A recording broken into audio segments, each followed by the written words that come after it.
lives on. Please listen carefully. Gemini, please listen carefully. Readers are standing by on screen.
The truth is more than just the opposite of a lie.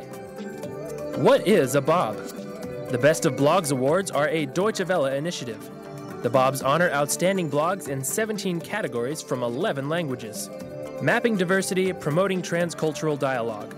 Deutsche Welle supports the right to information and freedom of expression. Ladies and gentlemen, welcome to the Friedrichstadtpalast in Berlin and the truth about the international blogosphere. And of course, welcome to the Bobs, Deutsche Welle's International Weblog Awards. Here's your host, Stefanie Sören. Hello, good evening, and welcome to the Bobs 2010, the Best of Blogs Awards. Thank you for joining us. Tonight we have a few highlights to look forward to. First, we've set a lofty goal, you heard it. We want to try, together with bloggers from all around the world and with some renowned experts for new media, we want to try to get closer to the truth about the international blogosphere. For that, we'll try to get to the core of what blogging really means for democracy. We'll hear from a popular Iranian blogger about her experience and about the latest tricks the Iranian government is using to get to the bloggers in Iran. We'll find out what is so special about blogging in Bangladesh. And last but not least, we want to give you, our audience, a chance to join into our discussion, to ask some questions, to discuss with some of our members of the international jury. And on top of all that, of course, we'll announce this year's winners of the Best of Blogs Awards. For the 6th time now, Germany's international broadcaster Deutsche Welle is handing out the BOBs, the Best of Blogs Awards, the awards for the world's best web blogs, podcasts, and video blogs. Blogs from all around the world in 11 different languages were eligible to enter, and we've had a really enormous number of submissions this year. 18,016 blogs from all over the world were submitted to the Bobs panel. An international jury of bloggers has traveled here to Berlin to judge and to find out, to discuss who should win the award. And I'm sure many bloggers are tonight watching this on the live stream, waiting impatiently to find out what the jury has decided. I can tell you there are some heated discussions going on there behind closed doors. Well, for all you Bobs Awards wannabe winners, we've visited the bloggers who won the Bob Awards in the last year. Let's have a look at what they've got to say.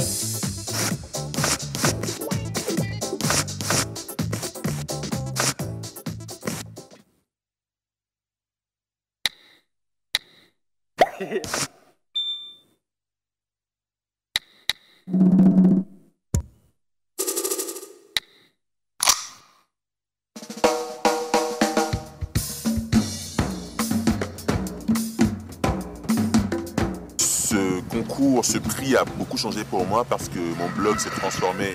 Ce n'est plus un blog de Cédric Kalonji, c'est devenu une plateforme de blog qui réunit 13 personnes au Congo et qui parlent de leur quotidien sur ce blog-là. Et je pense que c'est grâce en bonne partie au concours de la Deutsche Welle qui m'a offert une visibilité qui a permis que les gens puissent me faire confiance et puissent s'embarquer dans ce projet-là.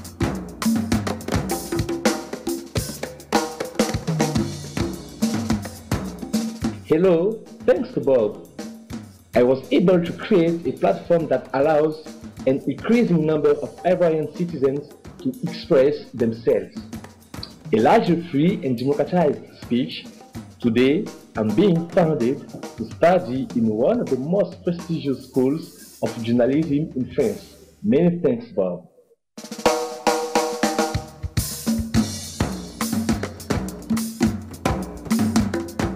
Hello, my name is Borat. No, not really. My name is Dennis and I'm also known as Radio Grinch, and last year I won this competition.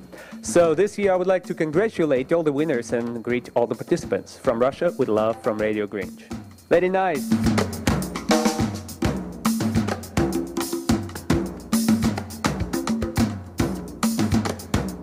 Deutsche Welle's The Bobs, the Best of Blogs, is not just an international prize, perhaps the most important international prize granted to blogs everywhere in the world.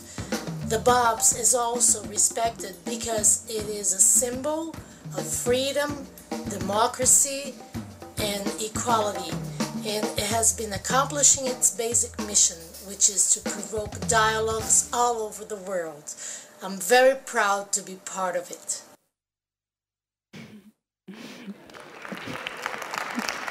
Well, before we get to this year's winners, let's have a look at that murky concept, the international blogosphere.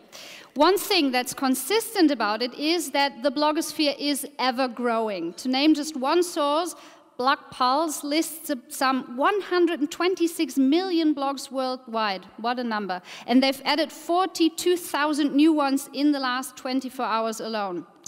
The other thing that's consistent about the blogosphere is that it's ever-changing. Just think about the effect that Twitter has had, for example. So what is that thing, the international blogosphere? To shed some light on that, let me introduce my first guest to you. He calls himself a hard blogging scientist. Dissecting, researching, and studying blogs is his passion and his profession. He is a senior researcher for digital interactive media and political communication at the Hans Bredow Institute here in Germany, and he's published numerous scientific papers on blogs. Please give a big round of applause for Dr. Jan-Henrik Schmidt.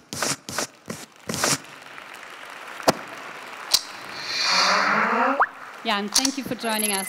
Hi. Before you get started with your speech, I just want to ask you one thing. I've had a look at your website and your blog, and I've noticed that you've published a paper on blogging practices. So seeing we're talking about the international blogosphere, if you had a look at how someone in India, for example, might use a blog and someone in Germany, what would you say would be the difference? Well, I have to admit that I haven't studied the Indian blogosphere that much, but the idea of blogging practices actually is my way to allow that there are differences in blogging. Blogging is just a tool, but people use the tool in many different ways. And by taking the practices, that what people actually do with the blogs, that's my way as a sociologist to examine what people do and what the social consequences of blogging might look like. Well, that sounds very scientific. Thank you. Have you noticed any real differences in how people in different countries use blogs? Apart from the obvious differences in languages, there's of course a big influence of culture, and the topics that are prevalent in a society might differ between, let's say, Germany and India, for example. And of course there are topical differences, and in that respect, let's say a fashion blogger from, let's say, the United States might be pretty similar to a fashion blogger from, let's say, Bangladesh, or a sports blogger in India might be similar to a sports blogger in France. So it's about the topics then. Well, let's hear some more about that in your speech. Mm-hmm. Thank you. Well, thank you very much. I'm here as a witness. I was told before that I have to witness or tell you some truths about the international blogospheres. So I want to make three arguments, basically. The first argument, and it came up in the introductory remarks, is that blogs are able to fulfill different needs for the people who use blogs, who use the tool of blogs. And I'd like to distinguish three different functions or three different practices. You see them up there. The first practice would be that blogs allow people to express themselves, to express ideas or something that happens to them, some things they want to talk about, maybe even professional expertise or something like that. So the first blogging practice would be practices that allow people to express themselves. They don't do it only to express themselves, but to do the second thing, to connect to other people, to engage in conversations, to discuss things that are personally relevant to them. And the third practice blogs are able to help us do is they help us to filter information, to share knowledge with each other, to gain new knowledge by filtering and distributing information. So these three practices are sort of at the heart of blogging, at least from my perspective. But then, as I said before, there is no such thing as the blog. Again, there are so many different practices, topics, cultures, languages. As there are, Stephanie said, there are like literally hundreds of millions of bloggers out there. So you could say that there are literally more than hundreds of millions of blogging practices. So that I go to my second argument then. What are the similarities? Well, if you look at the way people use the tools to engage in discussion, you might find that all over the different blogs, you find one similar structure, and that is blogs allow for distributed conversations. That is what a colleague from the Netherlands, Lilia Efimova, called it, that people who use blogs comment on each other's blogs, they link to each other's blogs, they take arguments and refine them, they share some knowledge, and so there are distributed conversations which connect different blogs. So in this respect, blogs are a different space than, for example, chat rooms or social network sites or discussion boards, because blogs and the conversations between blogs are distributed over different places. So this leads to the second part of the argument. If we have a look at the different distributed conversations, this means that not all blogs are connected to all each other blogs in the international blogospheres, but there are centers and distributions that might span different cultures or different topics. So in the end, we'll reach what other people have researched, national or language blogospheres. There's a lot of amazing work out there where people visualize national blogospheres. For example, you see some work here by John Kelly, who mapped networks of interconnected blogs, for example, the French blogosphere to the left or the Iranian blogosphere to the right. And you can see, I won't go into detail with these visualizations, but you can see just from looking at them that they have the whole network structure is different. There are different centers, and if you want to zoom in on one of these clusters, you might see, okay, well, this is a cluster of people who blog about, let's say, fashion, or who blog about politics, or who blog about religion. So second argument would be the single blog fulfills different functions, but the connections between the blogs, through hyperlinks, through comments, through trackbacks, help foster distributed conversations and networks of connected blogs. My third argument then is, well, the topic of what do we know actually about the international blogosphere. And from the research perspective, I'd say, well, unfortunately, we don't know very much. We know some things about national blogospheres, as you've seen by John Kelly, for example, or his work, but there has been no really comparative studies comparing, for example, the different practices of people blogging in the United States and in Bangladesh, or in France and in India, for example. So that's something we as researchers have to work on. What I'd argue is that all too often we focus on the dominant model of the US blogosphere as sort of the role model of blogging. And but I'd say that, or I'd argue that by looking only at the US model, we probably neglect some other particularities of national blogospheres, because in the United States, blogs, the dominant model of blogging, well, is something special. It's positioned against the journalism, the practice of journalism. Some see it as a sort of substitute for journalism. Some argue that blogs complement journalism. But then I'd say that this is only part of the story, and what we really should do is look deeper, compare different cultures of blogging, compare different languages, and the most important thing, compare different topics. And only by doing that, we really get to get an understanding of what the international blogospheres are about. Actually, to be honest, that's why I'm so glad to be here, because, well, I said we as researchers failed to really do this diversity of blogs really justice.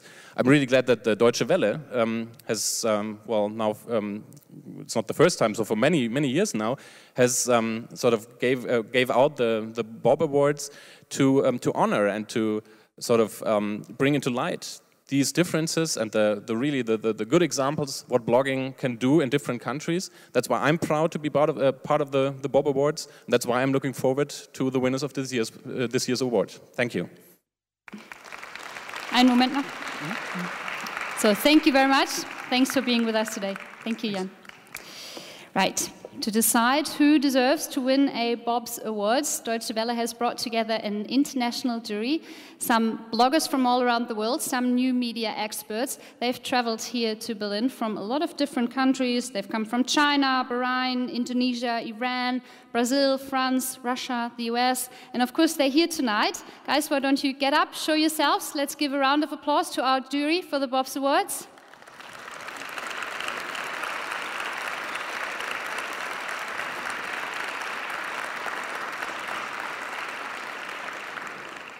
Well, and I hear it's been very, very hard to decide who should win. It took 2 strenuous days of discussing and voting and so on and so forth. And we actually snuck in with a camera. So let's have a look at what happened behind the closed doors.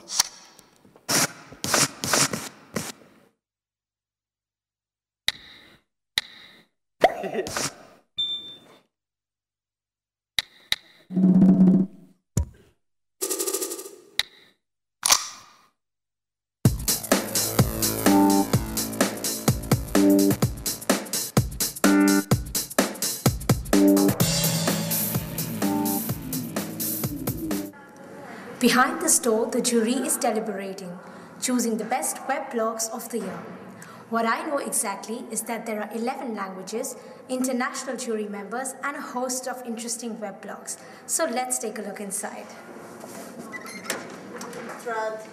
Al-Asmari, and what he does is, and this is a breakthrough. Well, I'm already inside the room and no one seems to be taking the slightest notice.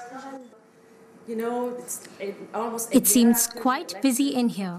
The debate about the best of blogs is obviously consuming all their mental resources. But what makes it so difficult to choose the best of the web blogs? It's very difficult because we have different criteria to select one, to choose one. The languages, because for some part you can't understand the content, so you can't understand the beauty of the languages. For the first session in the morning, it wasn't really difficult because we were in a sort of consensus, like many of the blogs that won with an overwhelming majority. But I think the real competition will start in the afternoon session with the bigger prizes. Even during the lunch break, the jury members eat, drink and sleep blogs and are still totally engrossed in their discussion. What makes the work so interesting? Because you get the visions from other people, the other people in the jury, that they bring things that you would never be able to know by yourself. Like even being on the internet, you can see the video, you can see, but you don't understand the whole picture. The 30-minute break is over and the jury is back at work. Let's see what has made blogging so important in the last couple of years. We are an open platform to say what the people want to say, whatever they say. Every year, new blogs, new discussions, and new winners. We are now in the last hour of the session, and the jury is only one step away from the final results.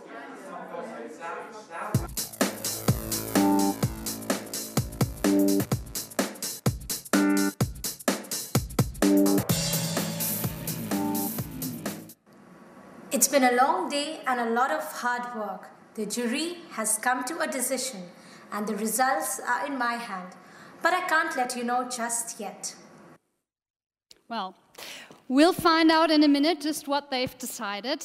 The Bob Awards, let me tell you, they are the largest international weblog awards, the largest, as we heard, because blogs in 11 different languages are eligible for voting. Languages such as Arabic, Bengali, Chinese, Indonesian, or Persian, to name just a few. Now, let's get started with the awards. And for that, I would like to introduce one member of our international jury to you. He is an award-winning writer and journalist. He is editor-in-chief of a blog called Media Shift of PBS. PBS is the American non-profit public broadcasting service. He also writes regularly for the Online Publishers Association. And in his Twitter account, he introduces himself as editor-in-chief of PBS Media Shift, a writer, a dad, a singer, and a ridiculous maker, which I really liked. Please welcome with me from the US, Mark Glaser.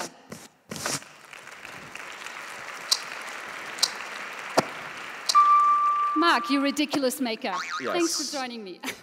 Happy to be here. Cause as much trouble as possible. Mark, I've read some of your stuff, and it seems to me that unlike many other journalists, you're quite excited about the new media and all the options that it can have, all the opportunities that it can bring for traditional media. Tell us more. Well, I think a lot of people talk about crisis in journalism and how journalism is going to hell and everyone's losing their jobs, but I think there's also a flip side of that. And there's a lot of digital jobs being created, and there's a lot of opportunity for people who weren't in professional journalism, bloggers and other people, to have their voice heard on the internet, to be able to start a blog, start a podcast, start a video channel, and get the word out.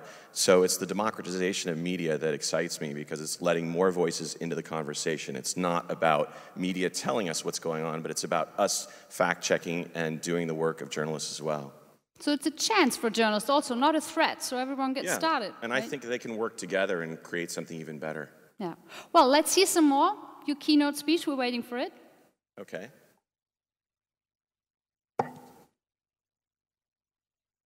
So the first award goes to, it's the best weblog in Arabic, and it goes to the Osama blog by Osama Romo. Woohoo! Not the Osama you might have thought. Osama Romo is a Jordanian who writes about social issues. He speaks to the entire Arab world, covers politics, social issues, the economy, and youth, and really speaks out to the Arab world about important issues that matter to them. Next up is the best weblog in Bengali, and the winner is Ali Mahmed's blog.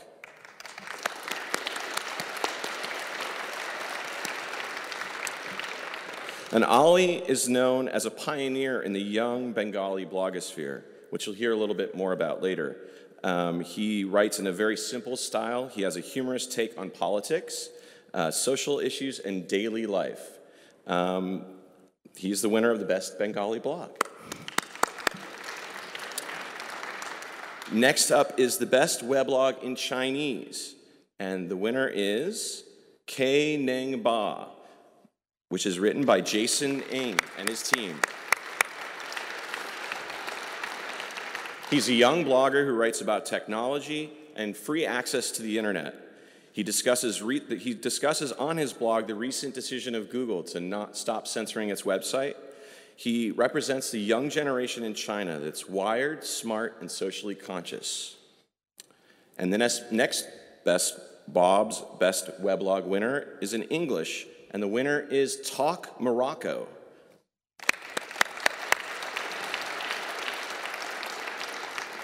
It's a group weblog that is actually an open discussion and debate on social issues in Morocco and for people in the diaspora who used to live in Morocco or are living elsewhere in the world. It's a forum for bloggers to discuss taboos and restricted topics that don't usually go into the mainstream media in Morocco. Recently, they had a discussion about International Women's Day and about women's issues in Morocco. Give it up for the Talk Morocco blog.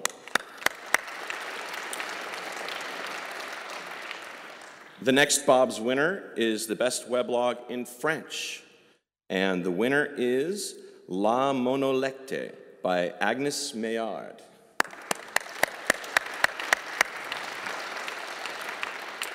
And she's known for her beautiful writing, which goes back to the roots of blogging as a personal diary. She's a woman, mother, and business owner, and she writes about global events. Give it up for the best weblog in French.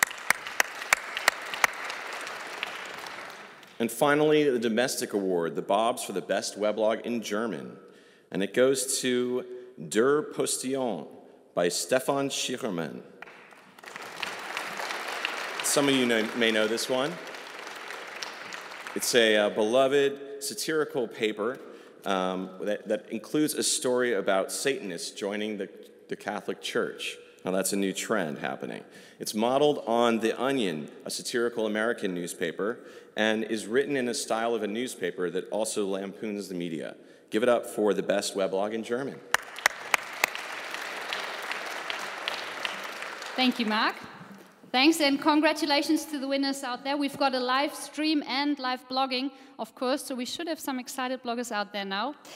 Well, now once more, we'll try to get closer to the core of what blogging means in our society today, for democracy especially, and especially when it comes to the traditional media and politics.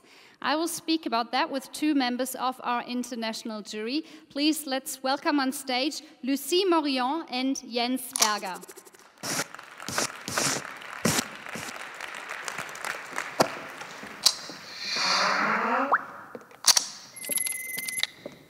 Hi, thanks for joining me. Thank you for having us. Hello.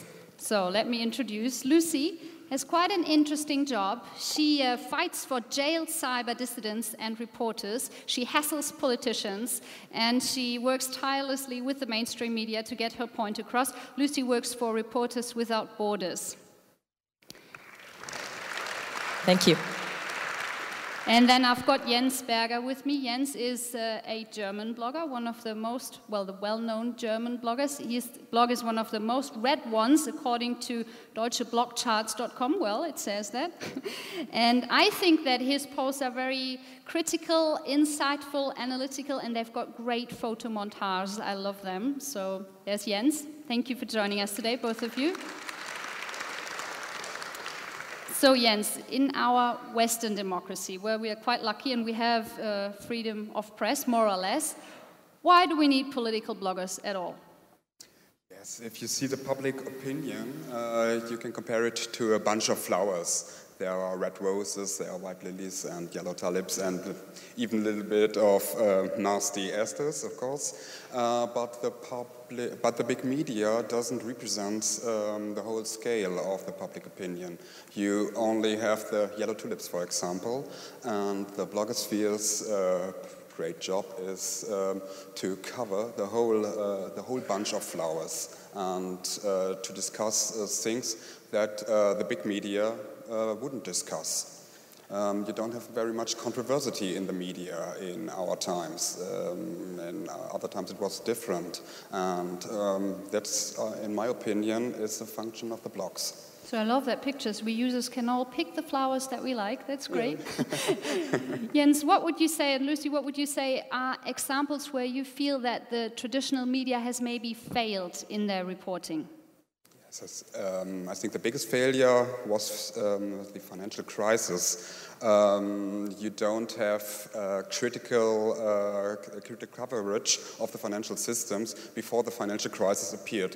In the international blogosphere, you had these critical articles.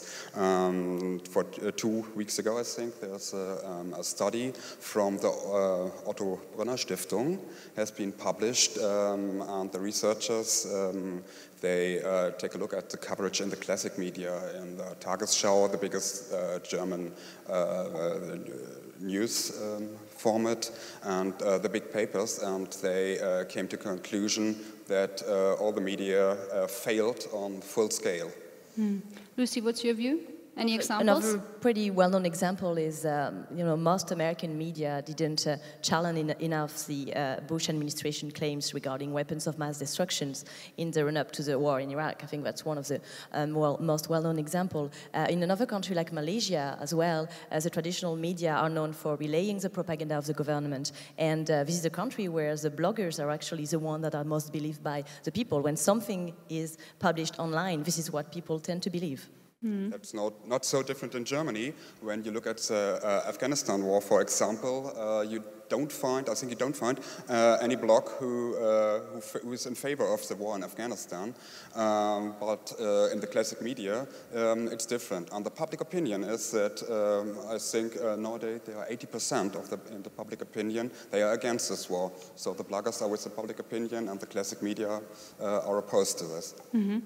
Well, we will talk a bit more about the difficulties that bloggers face in internet restricting countries later, but we all know the examples in Iran, in China. We are very lucky in our Western democracies. Still, what would you two say? What challenges do bloggers face here? Yes, in Germany, You can't compare it to countries like China or like Iran. But if the German bloggers want to be a part of the public opinion, want to go to the people, then they must take a little bit more serious. And people who don't have that much experience with the internet, they often distrust bloggers, and they trust the classic media.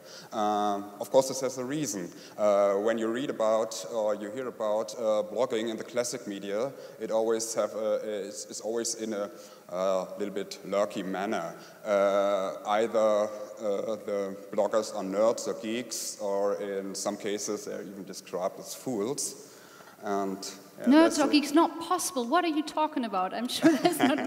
Yeah, but Mahatma Gandhi, the Indian freedom fighter, once said, first they ignore you, then they laugh at you, then they fight you, and then you win. I hope we will make it without the fight, but we'll win. Well done. I think so. Lucy, what do you think? You've worked in a lot of countries and with bloggers in a lot of countries, internet restricting countries. What do you think, could bloggers here learn from bloggers around the world? How could they all support each other better? Yeah, well, I mean, Reporters Without Borders deals with a lot of countries that do restrict the internet or press freedom, more generally speaking. And it's true that when you look at those bloggers, they can spend years in jail for a picture or a post too many. So they have another perspective about writing, and I think it's something bloggers here and in our democratic countries can learn from, the fact that it's important to be covering stories of general interest for the public. It's important to continue to hold those in power accountable. And something else, it's important to show solidarity with the people who do not experience the same sort of freedom of expression we have. Something very simple would be any of us here can actually take part in this fight against censorship. You just go online, you download one of those software that help people get around censorship, like Tor, for instance, and then your computer can be part of this network of computers being used by Iranian or Chinese bloggers and internet users to help them get around their great firewalls. That's a very easy thing to do, and it would help greatly for the defense of online free speech worldwide. Mm-hmm. Right, so I'm sure if anyone wants to offer their computer to bloggers and they don't know how, they can ask Lucy after our program. Sure, and they can go online on our website, www.rsf.org, and check out our, we have a guide specifically for bloggers and cyber dissidents, so we have a lot of details on these techniques online. Great. Well, thank you too for joining me. Thank you very much for being with us today. Thank you. It was an honor. Thanks. So, now already it's time for me to call Mark Glaser back onto the stage to hand out some more Bob's Awards. There's still some language awards to come, so let's give him a round of applause. There he is. I see the hat coming.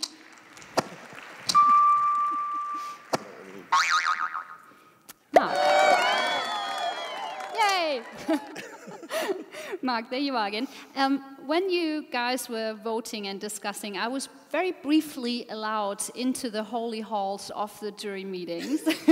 Or unholy.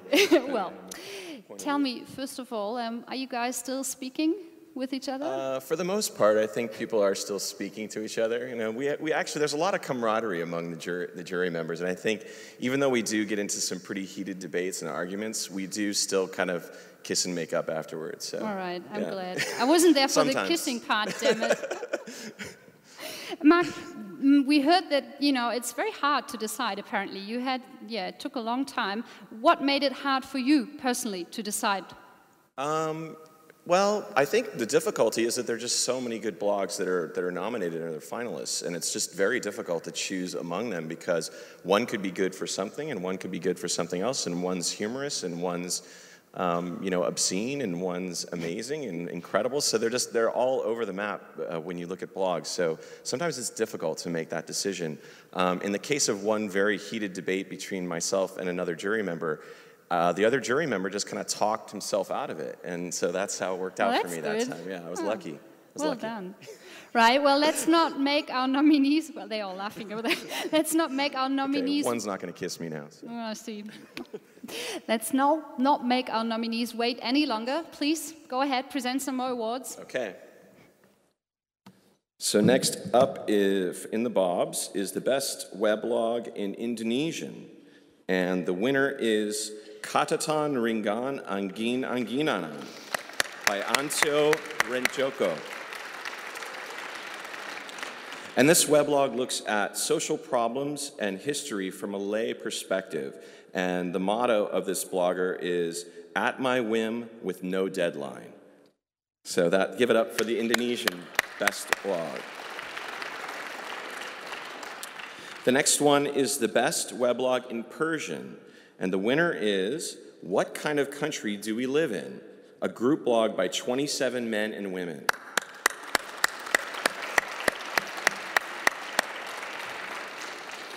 And this weblog is a minimalist, sarcastic, and critical view of society and politics in Iran. And the blog title is put at the end of each post. What kind of country do we live in? It's kind of an ironic comment on life in Iran. Give it up for the best weblog in Persian. Next up is the Bob for the best weblog in Portuguese.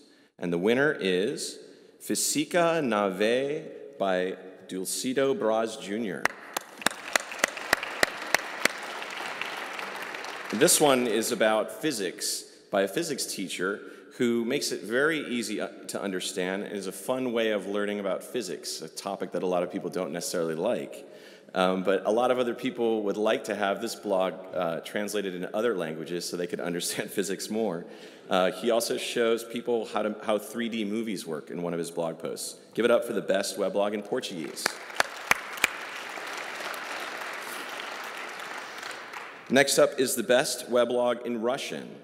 And the winner is Metcare.com by Ilja Kabanow. And this is a blog about people and irrational behavior. Ilja is a woman who combines coverage of new gadgets and technology with old books and traditions. Give it up for the best weblog in Russian.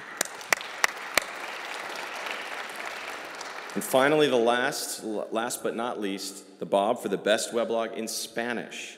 And the winner is La Vuelta al Mundo de Asun y Ricardo by Ricardo Ribalda. And this is a blog that you have to love. It's about a couple that on their 25th anniversary, they're from Spain and they decided to travel the world and write about it on their blog.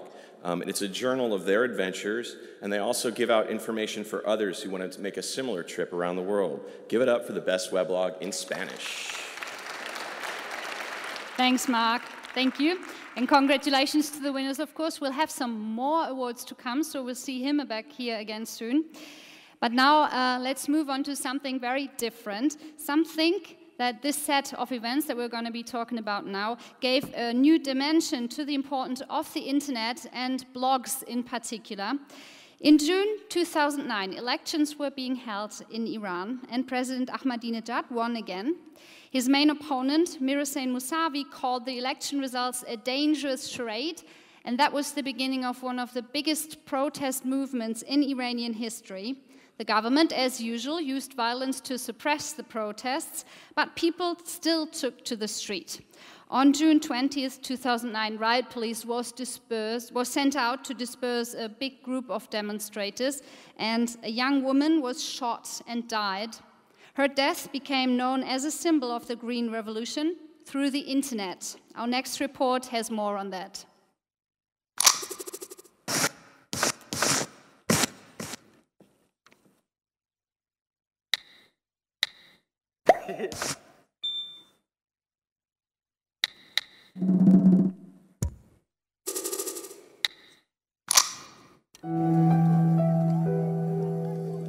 An onlooker with a mobile phone captured Neda Aga Sultan's death on video and broadcast it around the world on the internet.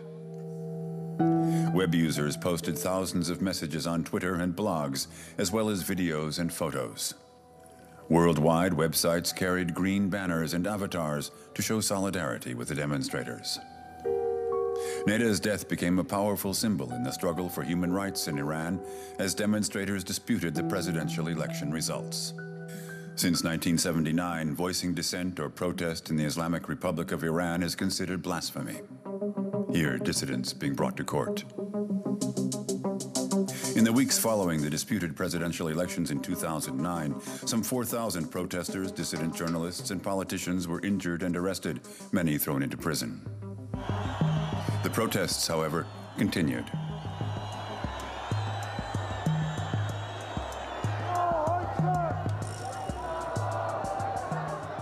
The situation of the freedom of press in Iran is getting worse. International journalists are set free and then asked to leave the country.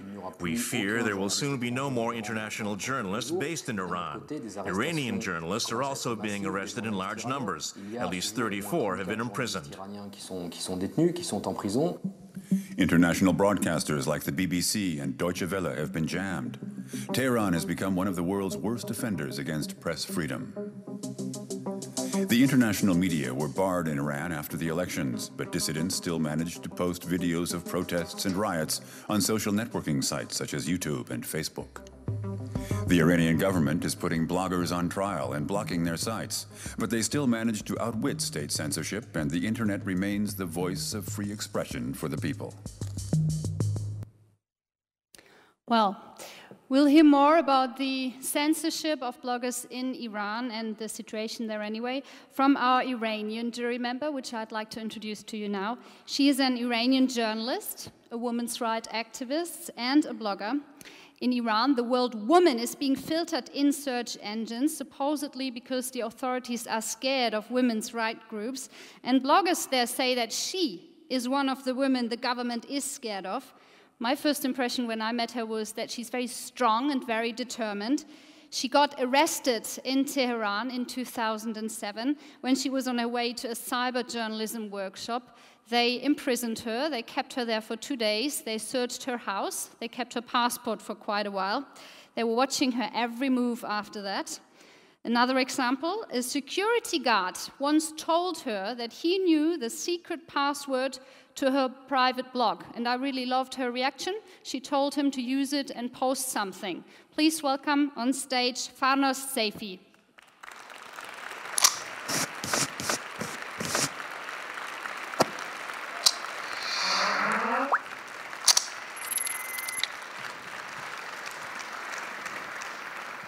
Farnos, thank you very much. Thanks for coming. You're welcome, my pleasure.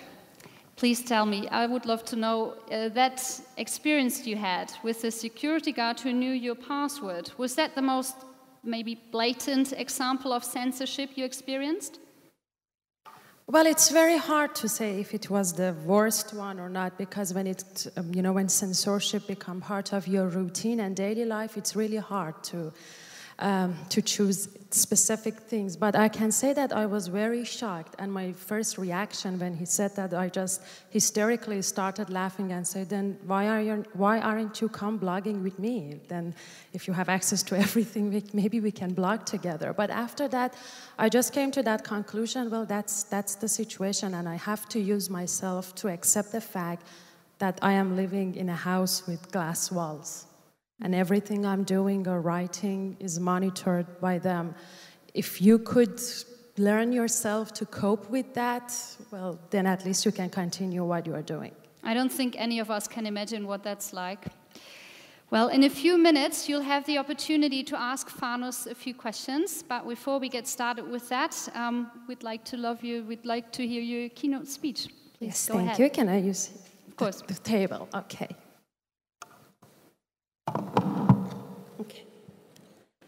Well, with at least 55 journalists and bloggers in jails, a third of all those journalists in jail all around the world, alongside at least 50 more who was arrested after the presidential election in Iran and now just released on bail, and more than 20 medias which were banned during recent months, Islamic Republic of Iran is again the biggest prison of journalists and one of the biggest enemies of freedom of expression in the world. In most cases, authorities have filed charges such as propagation against the regime, insulting authorities, and disrupting public order. But many cases of the journalists and bloggers are just kept in secrecy without even formal charges ever being disclosed. Islamic Republic of Iran systematically and legally censors the medias. Just recently, 36 parliamentarians who support Mahmoud Ahmadinejad presented a bill under which detained government opponents, including cyber activists, would be regarded as muharib, which means enemies of God, who should be executed within a maximum of 5 days of their arrest. The authorities continuously shut down or revoke the media's license alongside defining more and more red lines for the few reformist medias which could work in Iran. Well, you can imagine in such a kind of atmosphere, blogging and internet from the very beginning has a functioning role as be used as an alternative media in Iran. Among the first group of Iranian bloggers, many were the reformist newspapers journalists who could not write freely in their dailies or in their magazines, so they started blogging and put what they cannot say in official media in their blog. The use of internet and blog as an alternative media is just expanded more and more during the years because the censorship is just definitely grew more and more. Much has written and said about how Iranian young people, how Iranian journalists or bloggers or youths use internet to express themselves or criticizing the government. But few have said about how Iranian authorities use technology and internet to identify, suppress, and control us, Iranian cyber activists.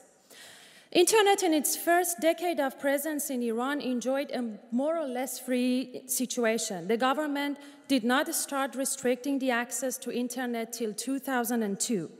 Initially, the Iranian authorities used a filtering system to stop the Iranian people from having access to pornographic websites. This plan was done successfully after approximately 6 million sexual websites were blocked. And I should say, from the Iranian people at that time, there was not much of criticism against what the government did. But their plan for stopping anti-government weblogs and websites started 2 years later, from 2004. It was almost the same time that the Iranian authorities start to control the speed of internet too, and didn't let any individual or companies to have access to the highest speed internet. The Islamic Republic's filtering system, when they started first filtering the weblog, was not very developed initially. But it was, at the first phase, it was like the individual personnel should see it and search for those weblogs and websites that their contents might be against the rules of Islamic Republic, and they blocked the address. Passing this kind of filtering was also easy. We just need a proxy address to pass this kind of filtering. But although this old proxy technique were sufficient in blocking many weblogs, it has not been successful in performing all of the Iranian authorities' goals. Consequently, the Iranian security officers have been thinking of adopting new system. Gradually, they developed the system more and more, bought new technologies from China for more effective filtering way. After installing the new systems and equipment, even if your web page contains certain words like women's movement or sex, it would be blocked regardless of the content of your weblog. Iran's security agency then came up with a new solution to this problem. They started the National Filtering Intelligence Bank, which we call it NFIB. The NFIB combines the current method, which is filtering the keywords, and now evaluates the content of the websites. And the new system also uses personnel, in addition to robot software, to search for all those weblog or websites which contains the words or the content which, according to them, is against their rule and values. But the situation just got to a very dangerous point when the Revolutionary Guard of the Islamic Republic started to involve in censoring the internet. Revolutionary Guard, you should know, is not the official army of the country, but it is actually an army which was started to work during the Iran and Iraq war, and during the years they become like the most powerful institution in Iran in many aspects, politically, economically, and now in censoring the internet as well. The Revolutionary Guard had involved in internet censorship gradually became really the main institute which we should be feared of them. You know, before they are starting to censor the internet, the authorities' knowledge about internet was really limited. They were not really well known about what is going on in the cyberspace. I remember the first time I was asked to the Intelligence Ministry of Iran for interrogations. On that time, I, alongside some of my friends, ran an online magazine, and they were just asking lots of questions from me that where is the place that the staff of magazine meet each other? And I just tried to describe them that each of us sitting in our house behind our laptop and do our job. We don't need an actual place to meet each other. This is cyberspace, it's different, but it was very hard for them to understand and to get what I mean. But when the Revolutionary Guard entered in this field, you know, their knowledge was also expanded so much because they entered in a very organized way. What they did, they attracted young, loyal Muslims with a very, very good knowledge about technology and internet for their agenda. Because they believe just censoring and controlling the internet is not enough. And if they want to win this, what so-called they call it battle, they have to spread their own propaganda and mobilize their own supporters in the cyberspace as well. From 3 years ago, suddenly in our blogosphere, the number of religious blogs loyal to the Islamic Republic values and the supreme leader of the country increased so much, and they established their own weblog groups, seminars with the governmental budgets and help. And their internet department also made a very famous, dangerous website which called Gerdbad. They said the goal of this website is destroying all the offensive anti-religion, anti-regime websites. So far, the members of this website hacked several Iranian weblogs and news websites, identifying some of the internet activists through their IPs, arresting them, forced them to come to the national state TV, confessing that they are enemies of God, spies of Western country, and responsible for cyber war and propaganda against the Islamic regime. The personnel of the Internet Department of Revolutionary Guard are also very active in Iranian forums, comment section of YouTube regarding any video related to crisis in Iran, and famous political weblogs to push their own propaganda and start fights with the opponents. The Guard also officially launched what they called Iranian Cyber Army. This virtual army now became the pioneer of what we called cyber terrorism. They attacked Green Movement news website, critical weblogs, and at some point they even hacked Twitter for a few hours, which if you saw Twitter at that time, this message came that this site has been hacked by Iranian cyber army. USA think they controlling and manage our internet by their access, but they don't. We control and manage internet by our power, so do not try to stimulate Iranian people. They also hold the first cyber war seminar recently in Tehran to discuss and find better solutions to win what they call this battle of right themselves against wrong Iranian opponents. The Revolutionary Guard also pushes the Iran's judiciary to pass web crime law just before the election. So by the time of election, they together announced that they are going to monitor all the weblogs and the social networking website and news websites, and that's actually what they really did. That was not just a threat. The authorities had also bought internet control facility from Nokia and Siemens country, and now they are able to control each individual emails, chats, and etc. We had lots of cases after the election that if a cyber activist or blogger or journalist arrested, after he or she released, they said that one of the first things they showed them in their interrogation was the print of their chats or the emails.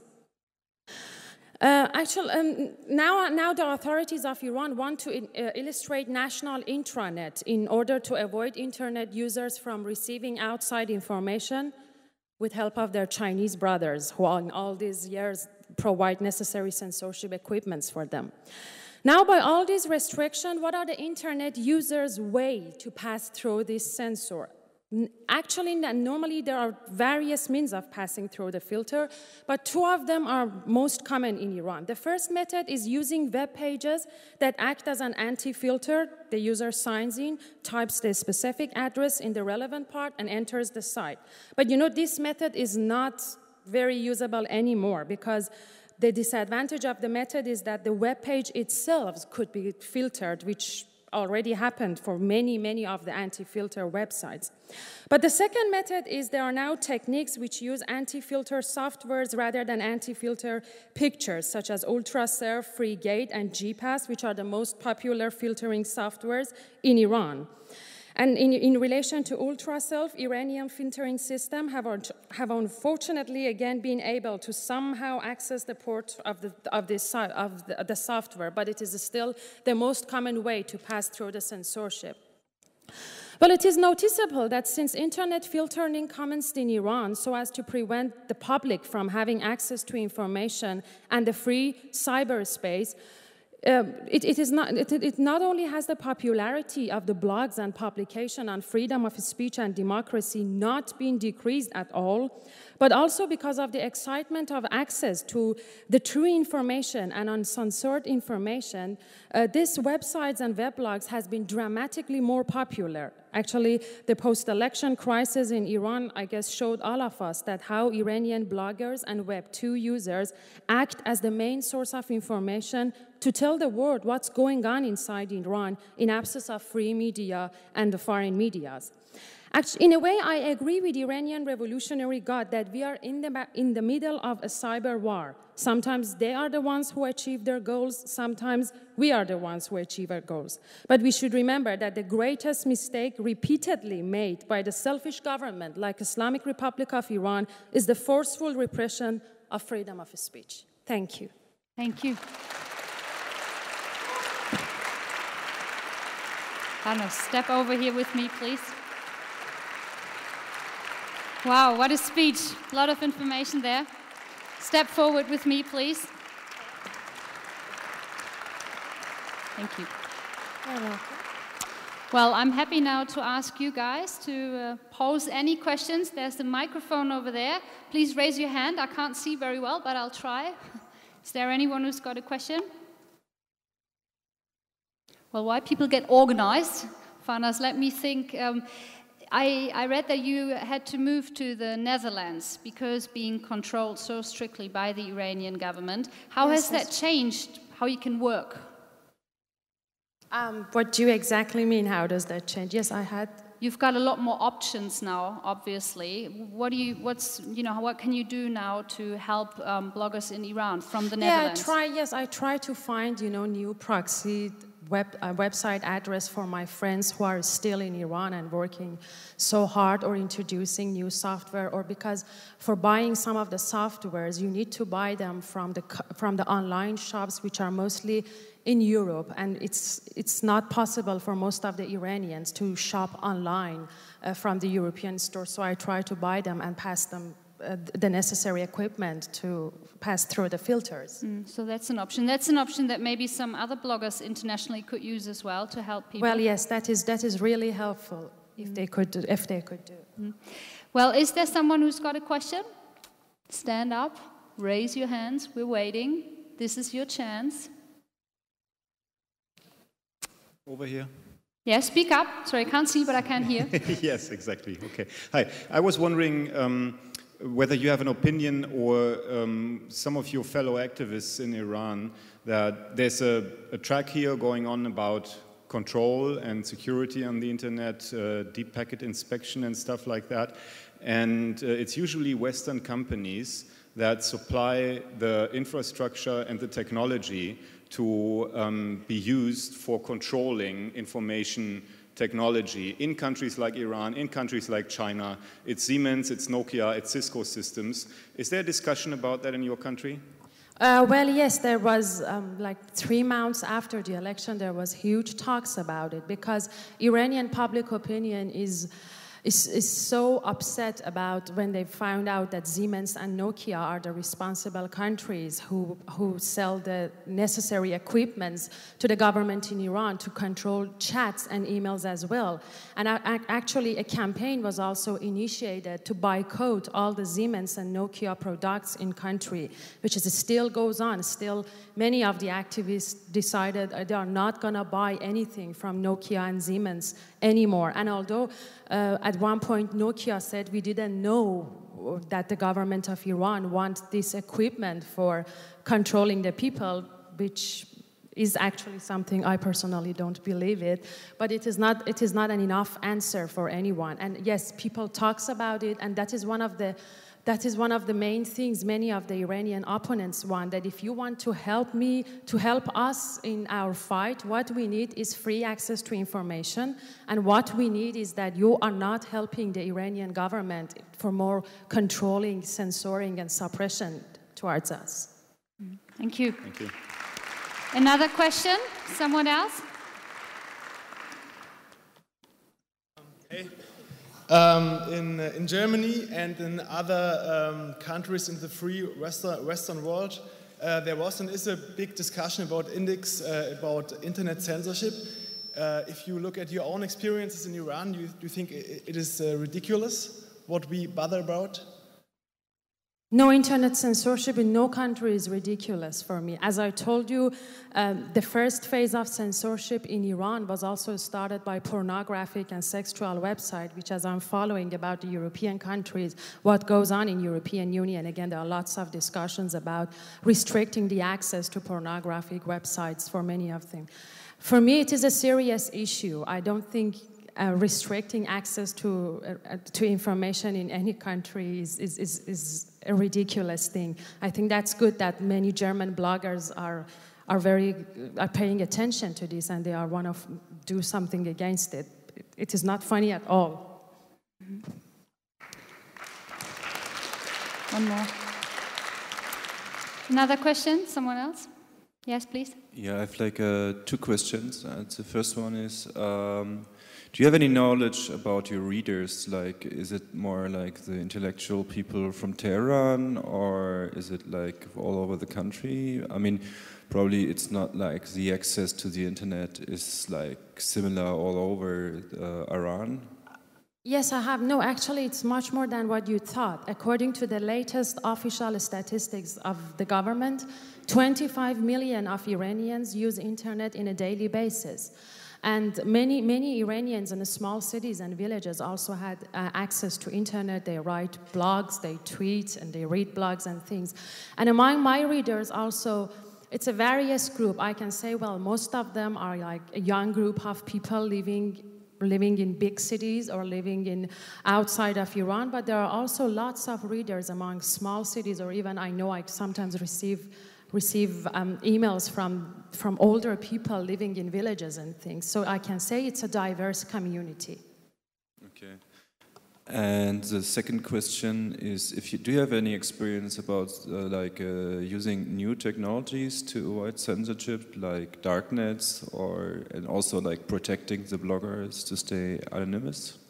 Well, unfortunately, because I'm not living anymore there, I'm not personally need them to use them.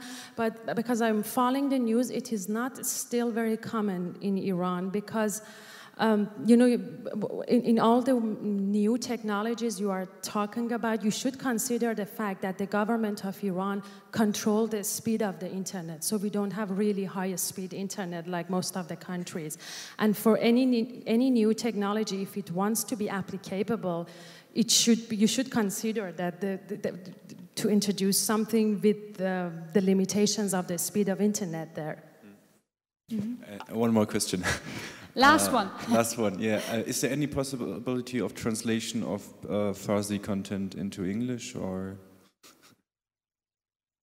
No, I don't get the question either. Please repeat. Is there any to English translated blogs of Iran?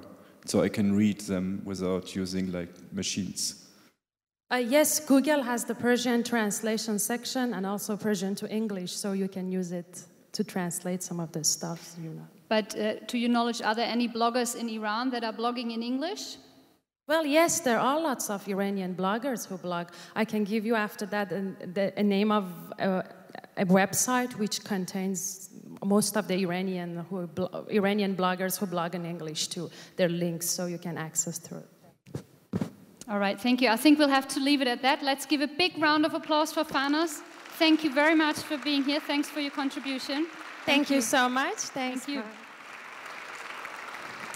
Well, and now it's time for me again to call Mark up on stage. It's time to hand out the main awards of the Bobs. They are non-language specific, and they are the Reporters Without Borders Award, the Best Video Blog, the Best Podcast, and our Special Topic Award. This year it's in the climate category. Well, Mark, go ahead, do your thing. Okay. Before we get to the really serious awards, we're going to start with the Blogverse Award for the weird, strange, and funny blogs. And in this category, we actually couldn't decide one winner, so we picked two winners. The first winner is Blogs do LM by Victor Knijic in Portuguese. And this one literally had us rolling on the floor. It was so funny. It's basically a fictional blog post written by famous dead people like Andy Warhol, Mao Zedong, and Lady Di. So we really enjoyed it. It's pretty good. The other one that won is called Wake Up Mr. Green, a Russian blog by Tebe Internesto.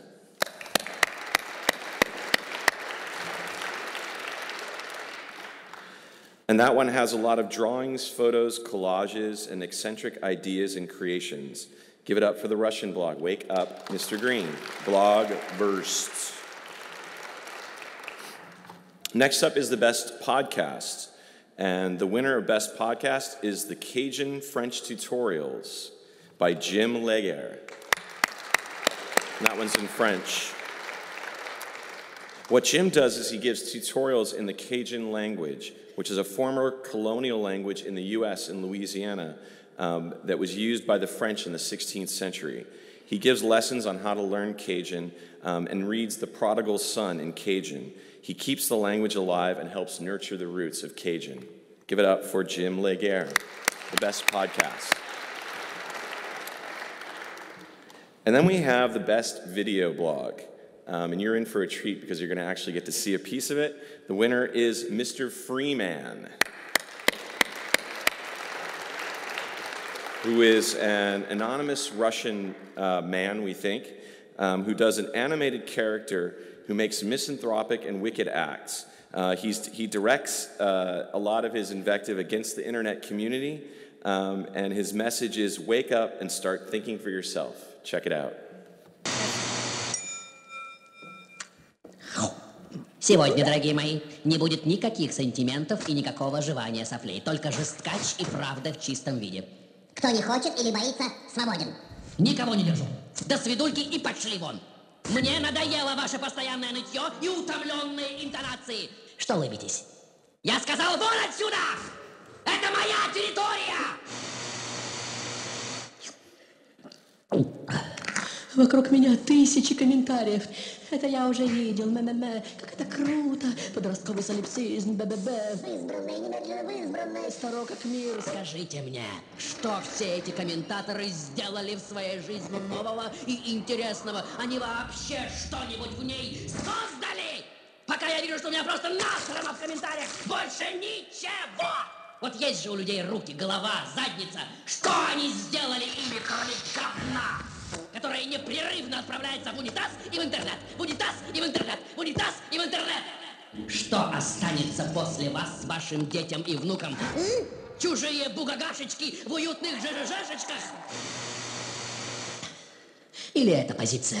Ну, это я уже видел, это уже было, дайте мне что-нибудь новенькое, чтобы я поржал. Зомбоящики уже столько каналов наплодили, чтобы ни о чем не думать, а хавать ржаку. Теперь можно одупляться круглые сутки, вообще не включая мозги. Жрать, срать, ржать. Жрать, срать, ржать. Жрать, срать, ржать. Жрать, срать, ржать. Жрать, срать, ржать. Жрать, срать, ржать. Жрать, срать, ржать. Люди, ау, посмотрите на себя. 1000 комментов по всей сети. И что мы видим? Кругом говно, говно, говно. И лишь единицы уловили месседж. Туго всасываете, господа. Туго всасываете. А если все уже видели, то почему ничего не изменили в своей жизни? Я смотрю, все такие невхерственные и крутые. А любого прикуй наручниками к батарее, встань напротив с бейсбольной битой. И куда денется вся эта невхерственная крутизна? А? В штаны? Вместе с адреналином! Не успели пригнуться? Ага! 7-0! Подвижнее нужно быть, золотые мои! Говорят, что я такое же быдло, как и все. Господа хорошие, для системы ценностей большинства людей я значительно хуже! Интересненько, что вы мне теперь напишете. Или, может, все-таки стоит поменять систему? Wow. Interesting stuff. I hope you could read it. If not, check it out. That was quite something. Mark, thank you. Yeah, okay. Don't go way too far. We'll have the main awards. Oh, there's one more. Well, go ahead. Okay. Just one comment on that particular blog. There were 722 comments on that blog, on that video blog, even though it was about comments itself, obviously. We also have, on a totally different note, we have the Reporters Without Borders Award, which goes out to a blogger who takes seriously and advances free speech in different parts of the world. And the winner of that award is We Are Journalists, a Persian blog by Zila Bani Yaakov.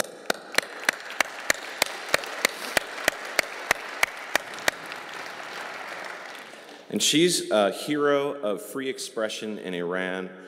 She's written about interrogation techniques and people who've been jailed and in prisons in Iran after the last year's elections. She's been arrested 3 times, and her husband is currently serving a 7-year sentence in jail in Iran. And she takes the heroic step of actually writing about what goes on in prisons in Iran. Let's hear it for We Are Journalists, Reporters Without Borders winner.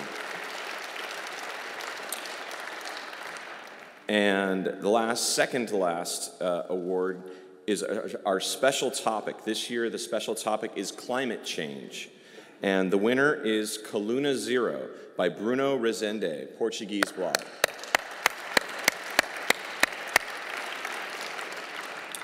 And this is actually a young group of Brazilian bloggers who write about ecotourism and environmental consciousness. And they use creative videos to make people think about consumption and overconsumption. Give it up for our climate change winner, Best Blog.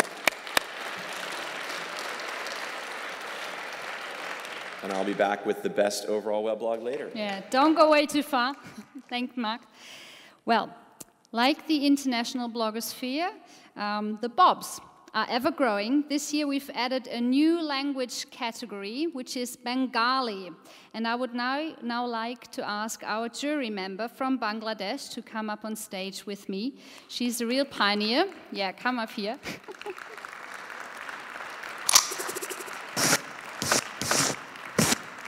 Jana, thanks for joining us. This is Seda Gushanferdos Jana. Jana, you started the first blog in Bengali, in Bangladesh. When you started, you told me there were 30 bloggers blogging there, and now it's 45,000. And you told me that there's something quite special and unique about blogging in Bengali for you. What is that? Yeah, actually, when we started in 2005, and there was only blogging in English, and there was only 30 to 40 bloggers, and they blogged in English. And we started in Bangla, and now it is more than 46,000 bloggers. Wow. Ever increasing. Yeah, and the very important for us in Bangladesh, and a very special point right now, the bloggers in Bangladesh, in Bangla, is very much community-oriented. Yeah, it is not at all virtual anymore. So when you say community-orientated, not virtual, you mean that people actually meet? They meet frequently. Yeah. Well, that sounds like fun. Yeah. Let's hear some more about blogging in Bangladesh, please. Thank you.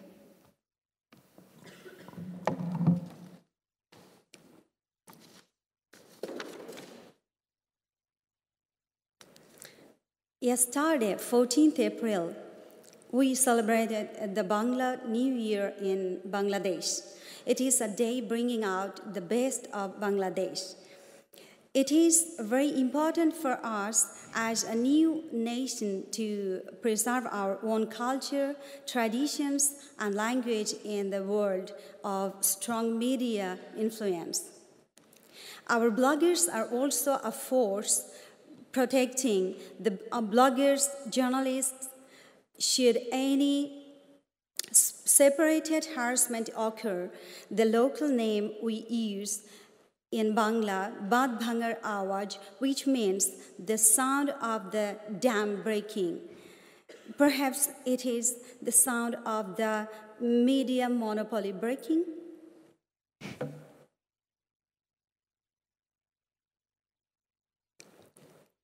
The United Nations declared 21st February as International Mother Tongue Day in respect of my countrymen. They sacrificed their lives for their own language in 1952. It is therefore an honor for me to be a part of the team and the company that made blogging in Bangla possible in 2005.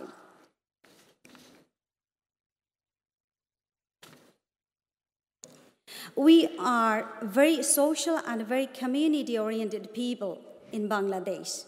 I would dare to say that Bangladesh is possible the country in the world with the most bloggers belonging in blog communities. The community belonging gives us more collective strength and influence, preserving free speech and open criticism. For 2 years, in 2007 and 2008, our country was under emergency military rule with strict monitoring of the media.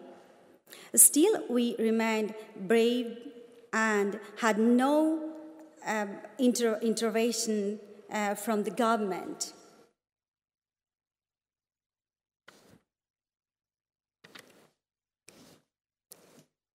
All around me, I have very strong bloggers who themselves, through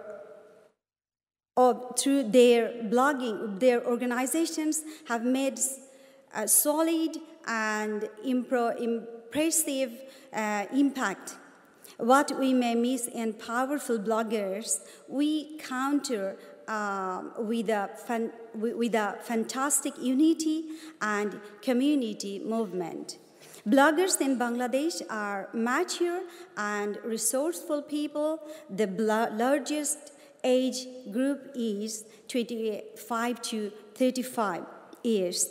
They are now more and more becoming the opinion makers. We often see the bloggers are the main source of information in the situation when serious issues occurs. Our bloggers obviously write about politics, religion, news, and social issues. At the same time, they run strong campaigns for bringing important issues and needed fixes to the national agenda.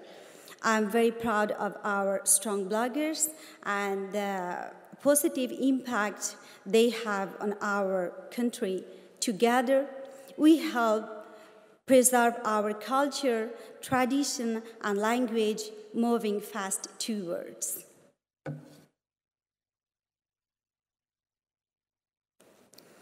Blogging makes waves in a country like Bangladesh, and bloggers become journalists and writers. What comes next is to bring Bangla blogging to the 50 million mobile users of Bangladesh. We may soon skip the PC era all in all. Bangladesh has only 1.5 million active internet users out of a population of 150 million people. Still, in just more than 4 years, we have created a blog community, Submarine Blog. More than 46,000 bloggers in Bangla. We host approximately 75% of the Bangla bloggers in the world. Our success further inspired the growth of more than a dozen similar blog communities. Please visit our blog site, www.submarineblog.net. Thank you. And thank you very much for being here. Thanks for being with us. Seda Gushan Ferros Diana, that was. And now, finally, it's time to hand out the Oscar of all our awards tonight. Mark, where are you? Please come up here again. I have to know who won myself. Let us know who won. Well, unlike... Best weblog, yay, let's find out. Unlike the Oscars, you don't have to stay up till about midnight to find out who won the best weblog.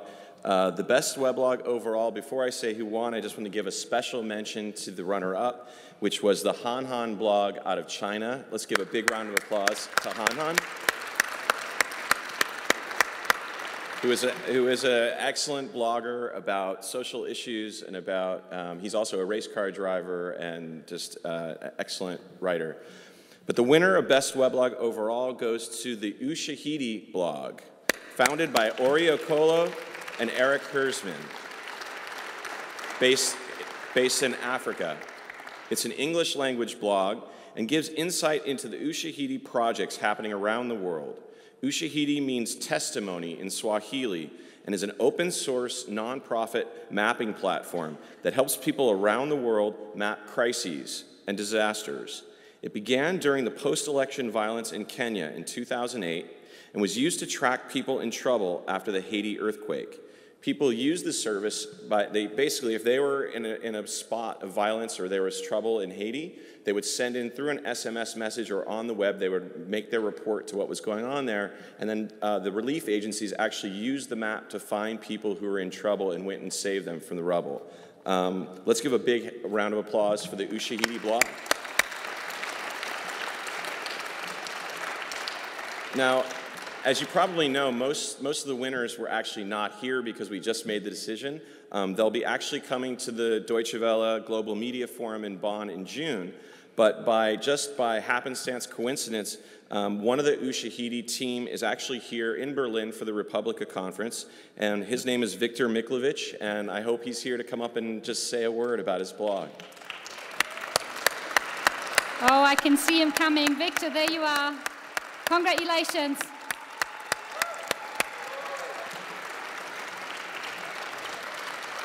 Congratulations, best weblog, well done. Please. Wow. Good evening. Well, we are quite a big team at Ushahidi back in Africa, and most of our guys are traveling the world. I think we are currently having a small meeting at Twitter. It's kind of related with Twitter back in the States. And it's great to receive such an award because all our blogs are crowdsourced. We get information from various people, including the top 3 personalities, such as Eric Hansman, Patrick Meyer, and other folks from around the world. Thanks.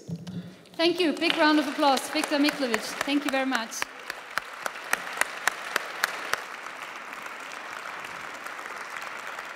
Well, and that's it. We've come to the end of this year's Bob's Awards. I would now like to ask all of our jury members up on stage. Mark promised some kissing, hugging, making up, so let's see what happens there. If you want more truth about the blogosphere, more Bobs, more of it all, as Mark said, you can visit the Deutsche Welle Global Media Forum, which will take place beginning June 21st in Bonn in Germany. Hopefully, all of the award-winning bloggers from around the world will be there. I'd like to meet that video blogger. He has interesting opinions. You can find more information on the Bob's website, which is bobs.com. Now it's time for us, all of us, to say goodbye to you. Thank you very much for coming. Have a good night and happy blogging. Thank you. Take me in.